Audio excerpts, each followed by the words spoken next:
সকাল থেকে আমি এখানে প্রতিযোগিতা করেছি চিত্রাঙ্কন, এরপর আমি গিফট পেয়েছি, এরপর একটু ঘোরাফেরা করেছি ইত্যাদি। আচ্ছা, তুমি এখানে কি আঁকলে সকালবেলায় ওখানে যে?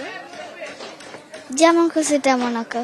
প্রত্যেক মেলাতে শুক্রবারটা আমাদের জন্য একটা ইম্পর্টেন্ট, একটা গুরুত্বপূর্ণ দিন ছিল। আমাদের ওই দিন একটু বই বেশি আসতো, লোকজন বেশি সেল হইতো। প্রকাশকদের জন্য শুক্রবারটা খুব ইম্পর্টেন্ট, গুরুত্বপূর্ণ ছিল। ও অন্য বছরের তুলনায় সেরকম দেখা যাচ্ছে না এখন। আর যেহেতু মেলা মাত্র শুরু, সামনের দিনগুলোতে হয়তো বাড়বে। বাচ্চারা আসলে নিজেদের ইচ্ছাতে এসছে, যখন শুনলো যে গতকালকে থেকে হচ্ছে বইমেলা শুরু হয়েছে, বললো যে বাবা চলো আজকে যাবো বইমেলাতে, তারপর ওদেরকে নিয়ে আসা আর কি।